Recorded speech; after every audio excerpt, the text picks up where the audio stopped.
agora que eles não estavam tratando as coisas de Deus de forma agradável, o Senhor agora então vai usar os profetas para poder mostrar onde que eles estavam errando. E aí nós vamos ver no livro do profeta Ageu as advertências que diziam respeito aos cuidados para com a casa do Senhor. Nós vamos ver que logo que eles voltaram para Jerusalém, a primeira coisa que eles se preocuparam foi com as suas casas. É por isso que no profeta Ageu nós vemos aquela advertência: tempo para vós habitardes vossas casas estucadas, ou seja, casas decoradas, e a minha casa há de ficar deserta. O que eles fizeram, pastor Márcio? Eles simplesmente se preocuparam em reconstruir as suas casas, e numa ausência de equilíbrio poderiam reconstruir suas casas, mas não abandonar a casa do Senhor. Mas na verdade o coração, pastor José, do povo judeu se tornou um coração insensível com a causa da obra do Senhor. Ou eles cuidavam da sua vida pessoal, ou eles cuidavam dos seus bens, ou eles cuidavam das suas casas e desleixavam totalmente da obra de Deus, ou eles deveriam tomar a decisão correta, que era equilibrar as coisas. Existem irmãos que estão aqui que trabalham, existem irmãos que estão aqui que trabalham com carteira assinada e sempre estão na igreja, ou seja, eles sabem equilibrar sua vida espiritual, eles sabem equilibrar sua vida secular, social, financeira. Então veja bem, eu atribuo isso, o fato de que nós não sabemos equilibrar a nossa vida espiritual, com uma certa forma de ausência de amor pelas coisas de Deus. E essa ausência de amor pelas coisas de Deus aconteceu com Israel. E aí nós vamos ver que o profeta Ageu, ele vai exortar a eles: vocês não estão cuidando da minha obra, e porque vocês não estão cuidando da minha obra, quando vocês recebem o salário num saquetel furado. Ou seja, vocês recebem o salário, e aquilo que naquela época eram moedas, era como se colocasse num saco furado e se esvaísse e se não fizesse nada. Assim muitas pessoas estão. As pessoas trabalham em mais de um serviço, e as pessoas não conseguem pagar suas contas, não conseguem, como Ageu diz, muitos de vocês comem e não se saciam, ansiedade, passam a ficar em casa comendo e gastando os seus recursos e se tornam obesos, vestem-se, mas ainda sentem frio, ou seja, aquela vestimenta que eles vestiam não possibilitava que eles viessem se aquecer. E por fim ele então disse: e aquele que recebe o salário, recebe como se colocasse em um saquetel furado. Aí Deus, que é o Deus que aponta o erro, mas também aponta o antídoto, o conserto do erro, ele diz: subam a montanha, vão lá e tragam a árvore cipreste, que é a árvore que era usada para poder fazer o templo, construam a casa, e eu me agradarei dela, e me agradarei de vocês. Ou seja, o que Deus está dizendo? Tudo que eu quero de vocês é que vocês cuidem da minha obra. Tudo que eu quero de vocês é que vocês cuidem da minha casa. Eu não quero ver a minha casa abandonada, eu não quero ver a minha casa vazia. Não é tempo agora de vocês ficarem na casa de vocês, trancados em casa, e a minha casa há de ficar deserta. Essa é a exortação do profeta Ageu. E por isso ele encerra dizendo: vocês estão abandonando a minha casa porque vocês estão correndo atrás de prata e ouro. Mas aí o profeta Ageu, ele encerra dizendo: a glória dessa segunda casa será maior do que a primeira. E ele diz: minha é a prata e meu é o ouro. Ou seja, o que ele está dizendo? Que eles olhavam e relembravam da aparência do templo de Salomão, que era um templo suntuoso, que era um templo rico, e eles desfaziam da aparência do templo que Esdras e Neemias estavam construindo, e com isso eles não trabalhavam, e com isso eles não contribuíam. E o que acontecia? Deus punia eles com a escassez de recursos.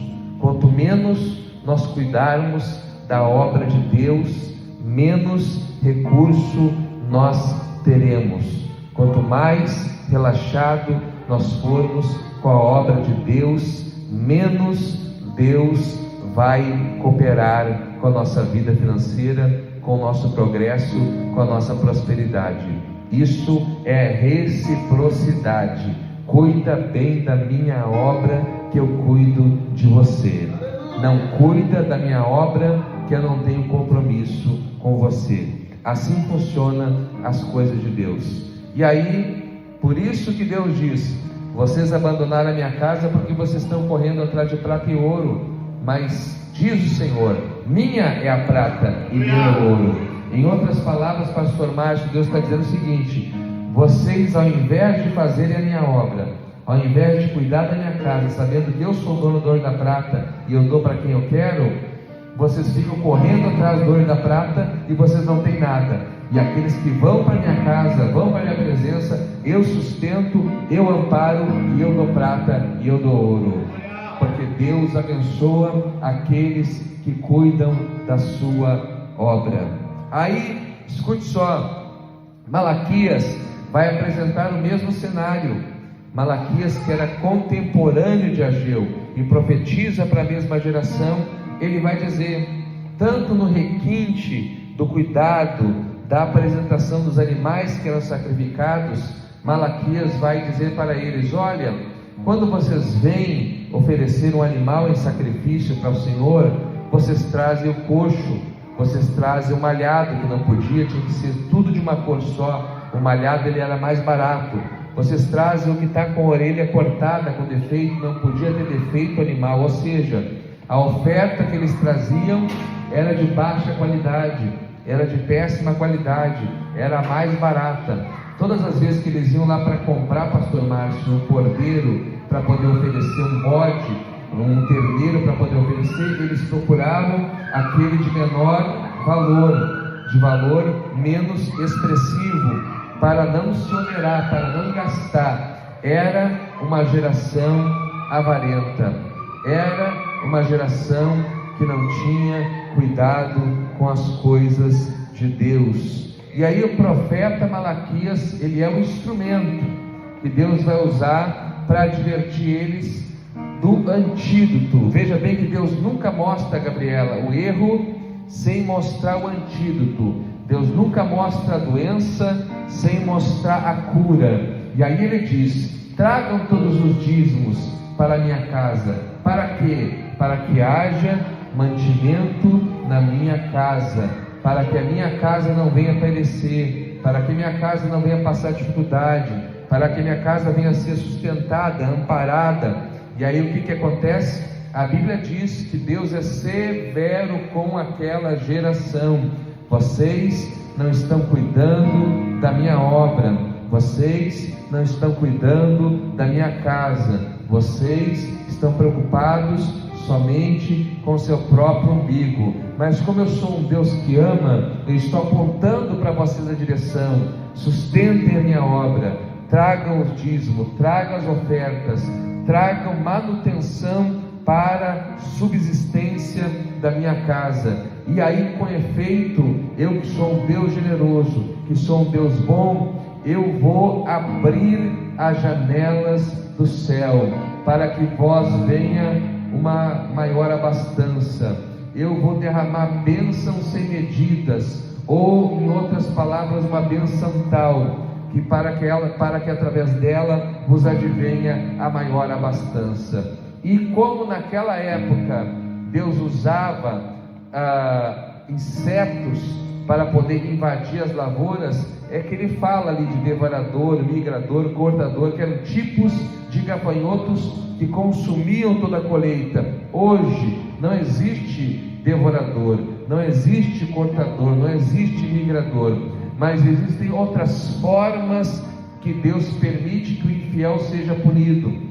A pessoa não gasta na igreja mas gasta com defeitos no carro. A pessoa não gasta na igreja, mas gasta horrores em remédio. A pessoa não gasta na igreja, mas a pessoa gasta em acidente automobilístico. A pessoa não gasta na igreja, mas gasta com defeito nos eletrodomésticos, porque não cuida da minha casa, eu não cuido da tua casa também. Não cuido da minha obra, eu também não cuido da tua vida.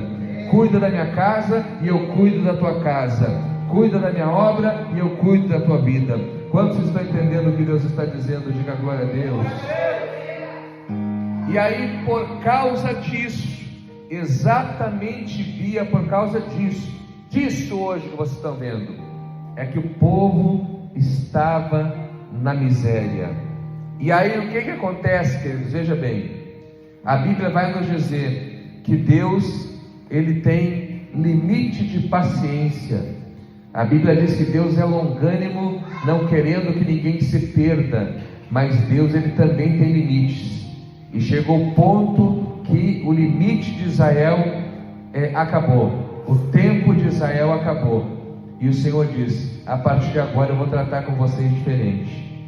E a Bíblia Sagrada diz que Deus para de falar com o povo. Quando encerra Malaquias, é o período em que Deus para de falar com o povo. Deus permite que Nabucodonosor, rei da Babilônia, invada Jerusalém, a cidade santa, pegue principalmente a classe mais nobre e leve para ser escravo na Babilônia.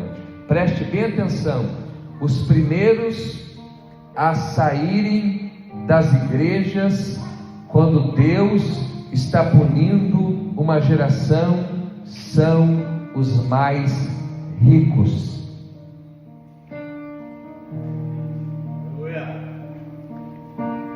Para quê, pastor? Para ser exaltado? Não, para ser escravo na Babilônia. A Bíblia diz que Nabucodonosor escolheu dos príncipes, dos nobres, de linhagem real, para que fossem a primeira leva, os primeiros 10.000, que estão lá com Ezequiel na beira do rio Quebar. Os que moravam em palácios, agora estão morando em tendas na beira do rio. Linhagem sacerdotal, príncipes, nobres, poliglotas, homens de cultura, viraram mendigos na beira de um rio sujo na Babilônia e por fim viraram escravos. A bem da verdade, alguns foram exaltados, como Daniel e seus companheiros. A bem da verdade, alguns foram exaltados, como Neemias, por exemplo, que tornou-se copeiro do rei Artaxerxes. Mas a grande maioria virou escravo em Babilônia. De nobres, escravos, porque não cuidaram da obra de Deus, porque não cuidaram daquilo que Deus os entregou. Aí, vamos lá, passa 70 anos sem a presença de Deus, 70 anos sem sentir a presença e a glória de Deus, 70 anos sem saber o que é um culto de adoração a Deus. Aí eles voltam para Jerusalém, e aí eu entro na mensagem, Salmo 126, quando o Senhor nos trouxe do cativeiro, aqueles que voltaram a Sião, estávamos como que sonham. Escute só, eles tinham templo e não valorizavam, eles tinham igreja e não valorizavam, eles tinham um pastor, sacerdote e não valorizavam, eles tinham o templo de Salomão e não valorizavam.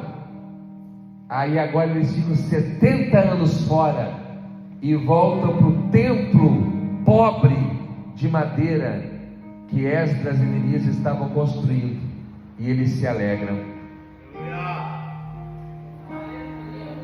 Sabe o que é isso, irmãos? As pessoas só dão valor, Tamara, depois que perde.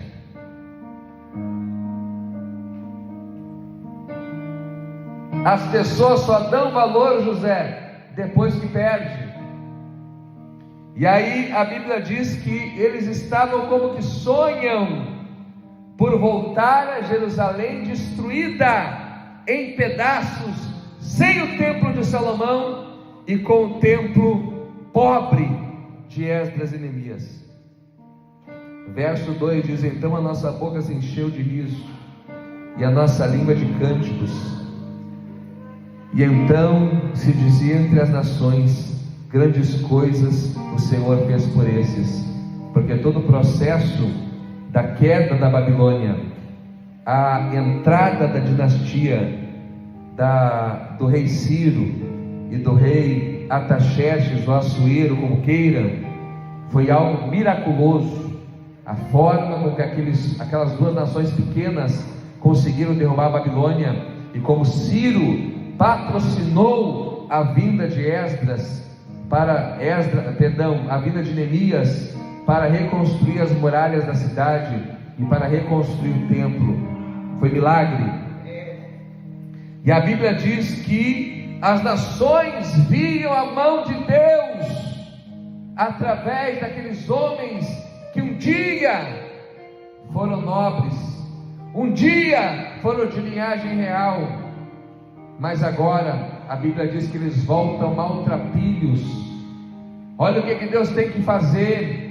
Deus tem que tirar a excelência, Deus tem que tirar a riqueza, Deus tem que tirar a prosperidade, Deus tem que tirar a posição, para que as pessoas possam reconhecer que elas não são nada sem Deus, Márcio. Deus tem que tirar o nariz empinado, a roupa bonita, as vestes luxuosas, o carro bom, para que as pessoas venham reconhecer que precisam de Deus. Aí a Bíblia diz que eles voltam a Jerusalém, e eles agora estão alegres, porque estão voltando para a cidade destruída e para a igreja pobre. E a Bíblia diz no verso 4: faz-nos regressar outra vez do cativeiro, como as correntes do sul, ou outras traduções, como as correntes do Negueb. Existe uma região lá em Israel, aonde faz um calor intenso, só que existe um monte, e esse pico deste monte, que se eu não me engano é o Monte Sião, numa determinada época ele congela, porque ele é muito alto, e quando chega um determinado período, uma determinada época, quem conhece de arqueologia bíblica sabe que derrete aquele gelo e desce aqueles rios de água, e aquele que está no deserto começa a ver as águas afluírem no meio do deserto, e elas vêm com força e com corrente. Ou seja, é Deus dando uma resposta, que no meio do deserto Ele vai sarar a sede daquele que anseia pela presença do Senhor. E assim eles cantavam: estamos no deserto, Senhor, e nós te pedimos algo, que nesse deserto o Senhor sacia a nossa sede pela tua presença. Que nesse deserto, escute o que eu vou dizer para você, meu irmão, hoje, agora, nesse momento, tem alguém na frente da televisão, vendo o Big Brother, vendo o Fantástico, vendo um filme na Netflix, e não está na presença de Deus. Mas uma coisa eu te garanto: se você está aqui na presença de Deus, assim como Deus saciou a sede daqueles que estavam no deserto do Negueb, assim o Senhor está saciando a nossa sede com a sua presença, com a sua presença, com a sua presença. Oh, aleluia, glória seja dada ao nome do Senhor. E aí o Senhor faz uma promessa. Ele diz assim: os que semeiam em lágrimas. Semente é um símbolo da oferta e é um símbolo da pregação da palavra. Os que semeiam em lágrimas cegarão com alegria. É muito fácil, irmãos, semear na alegria, semear na bonança, semear com o bolso cheio, semear na prosperidade. Difícil é semear em tempo de lágrimas. Mas o salmista faz a promessa: os que semeiam em lágrimas cegarão com alegria. Pastor Luciano, está tão pesado o fardo, está tão pesado o jugo, está tão pesado os compromissos. O salmista continua dizendo: aquele que leva a preciosa semente. É fácil, pastor, levar a preciosa semente? O salmista vai dizer: andando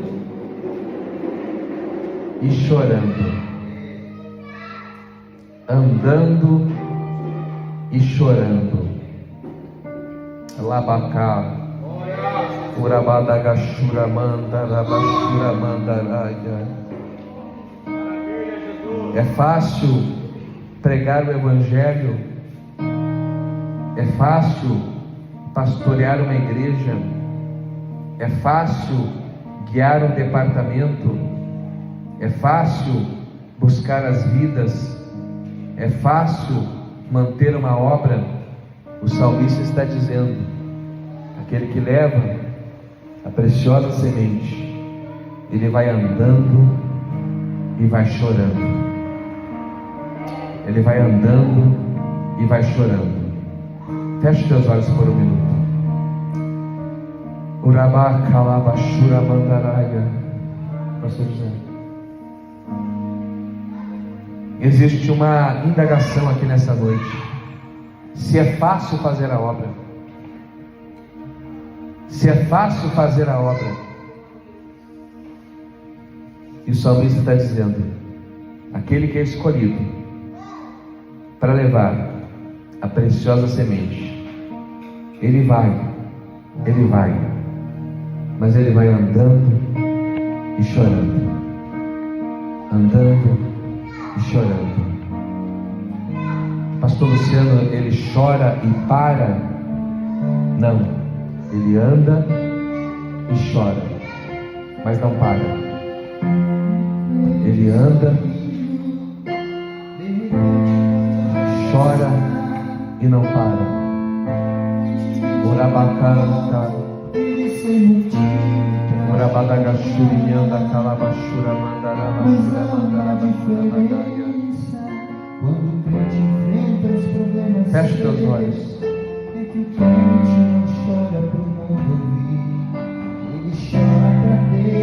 Urabadagashuri calabashura mandarabashura mandaya.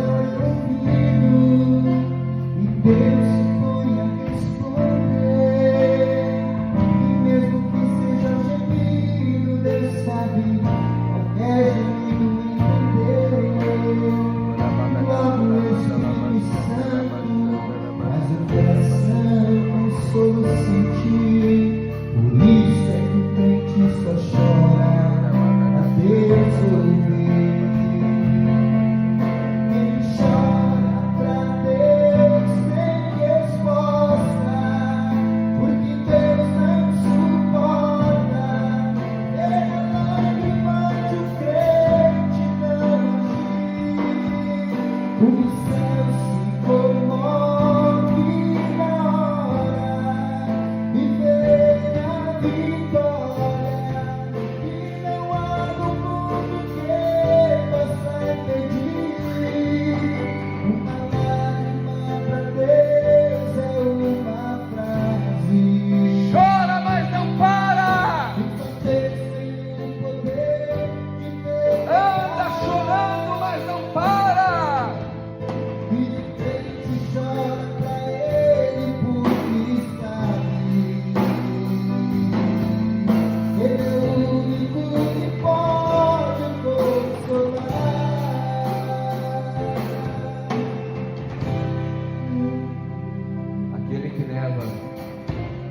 preciosa semente, andando e chorando, voltará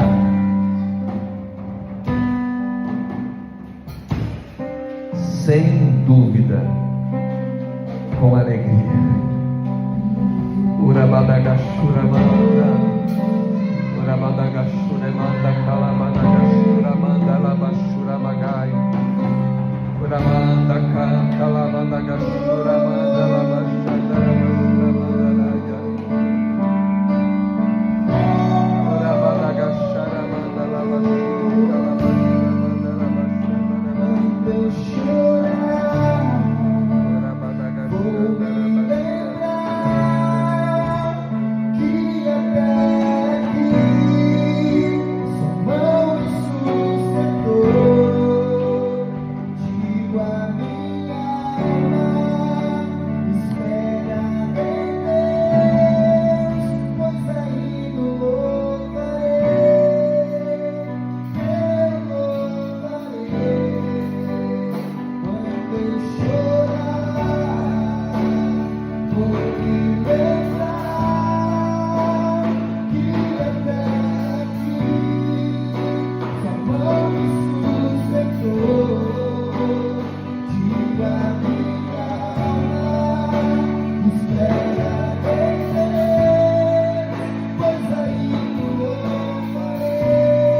consigo os seus molhos ou os seus resultados da colheita. Vamos orar. Eu quero orar por cada família que aqui congrega. Se você sentir de vir até o altar, se você sentir de chegar mais perto da sua família, eu quero orar pela tua vida, pela sua família, pelo seu ministério. Vamos orar, queridos. Senhor, meu Deus eterno Pai, Deus que fez os céus e a terra, abençoa, Senhor, este povo, Senhor. Eu te louvo, Pai, poderosamente pela vida de cada um dos teus servos, Pai, que aqui se faz presente. Muito obrigado, Senhor, por esses irmãos amados, guerreiros e guerreiras fiéis, que têm ombreado, Pai, que têm abraçado, Senhor,